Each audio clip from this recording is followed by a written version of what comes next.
अरे देखो वो कौन कूद रहा है। अरे अरे अरे रुको, नदी में मत कूदना, भयानक तूफानी बाढ़ चली है।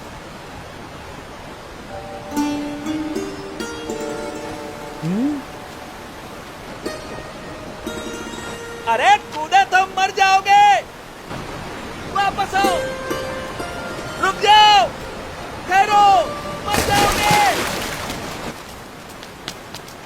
कहाँ गया? लगता है पानी के भंवरों ने उसे खींच लिया, डुबो दिया।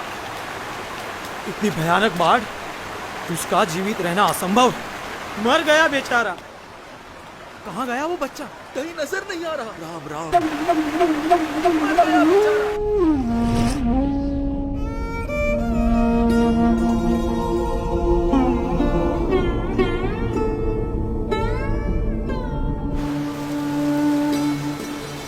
कहीं नजर नहीं आ रहा। पानी के भंवरों ने उसे खींच लिया। राम राम।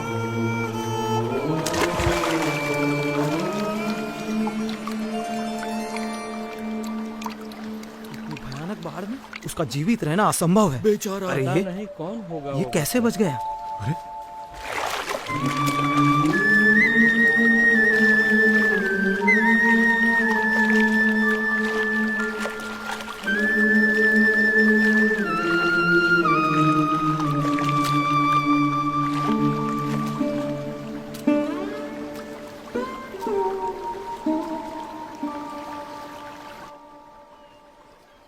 आप इतनी सहजता से इतनी तूफानी बाढ़ में कैसे कूद गए?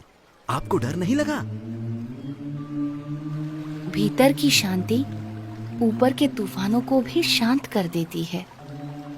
ऊपर के तूफानों से डरोगे तो भीतर की शांति कैसे पाओगे?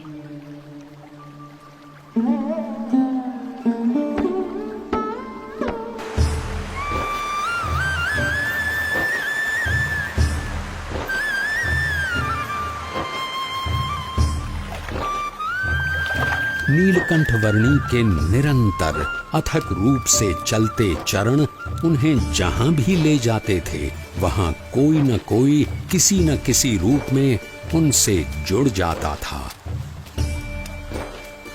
बरेली गांव में भी कुछ ऐसा ही हुआ। अरे पिछले साल तो इतनी बाढ़ आई थी कि गांव के सारे घरों में पानी घुस गया था। यहाँ तक कि हमारे खेतों में भी फसल बर्बाद होते होते रह गई थी। हम भी अपनी भेड़ बकरियों को बड़ी मुसीबत से बचा पाए थे। वैसे भी कुदरत के सामने हम क्या कर सकते हैं? जो भगवान चाहेंगे वही होगा, सब उसके हाथ में है। हाँ, सो तो है।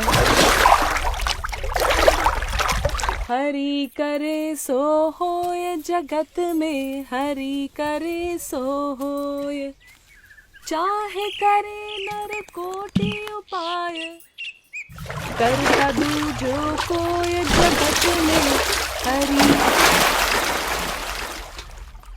अरे रुक क्यों गई? गाना। हाँ? कितना प्यारा बच्चा है। केवल बच्चा है या कुछ इतना छोटा बालक और योगी?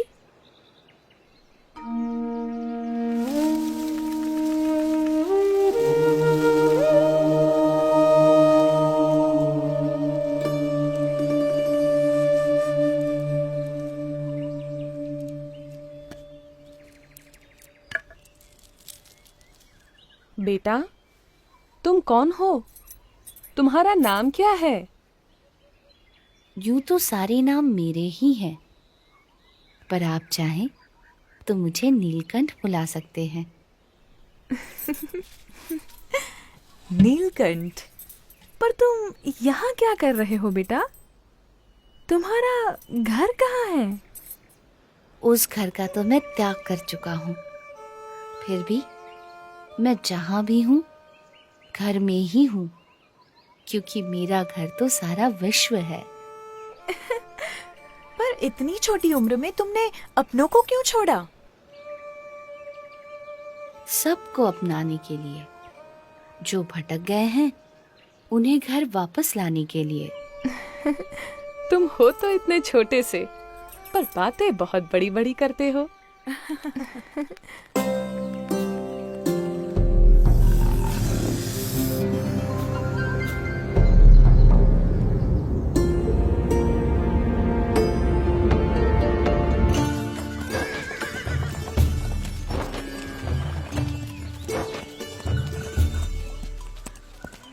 भैया, यहाँ आसपास में कोई जगह है जहाँ नारद जी ने तपश्चर्या की थी?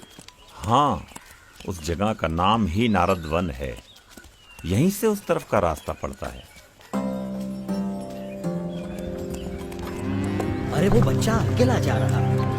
किंतु तुम्हारा अकेले वहां जाना ठीक नहीं होगा, बड़ी भयानक जगह है। नीलकंठ वर्णी ऐसे भयानक वनों में भी सहज रूप से चले जाते थे जहां दिन में भी सूरज की किरणें प्रवेश नहीं कर सकती थीं।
सुबह हो या शाम, दिन हो या रात, ऐसे अनेक बीहड़ वनों को पार करते हुए, कईयों को अपने स्वरूप की स्मृतियां देते हुए कुछ दिनों की यात्रा के बाद नीलकंठ वर्णी नारद वन आ पहुंचे।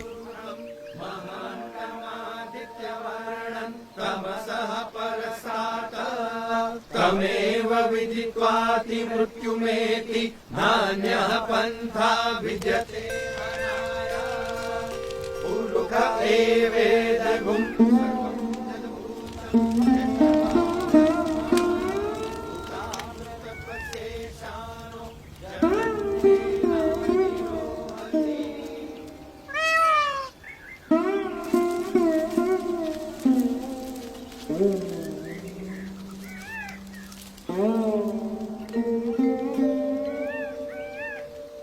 आपके दर्शन मात्र से प्रतीत होता है कि कई वर्षों से जिनका स्मरण हम अपने हृदय में करते आए हैं, वो भगवान स्वयं आज हमारे समक्ष प्रकट खड़े हैं।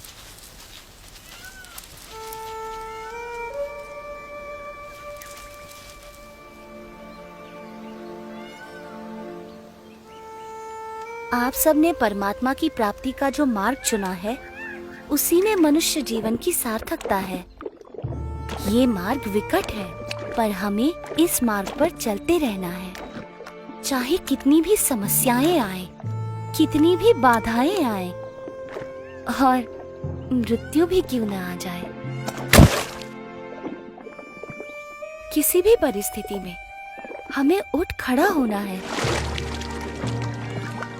सच्चे भाव से, सच्ची लगन से परमात्मा प्राप्ति के मार्ग पर चलते रहना है, तो परमात्मा कृपा करके हर अंधेरे को दूर कर हमारे जीवन में उनकी प्राप्ति की सुबह लाएंगे। नीलकंठ वर्णी की कल्याण यात्रा में कई ऐसे लोग थे जिन्होंने उनकी सेवा का अवसर जाने न दिया। ये भी ग्रहण कीजिए। चाहे वो कोई सामान्य भाविक जन हो या फिर स्वयं गंगा जी भी क्यों न हो।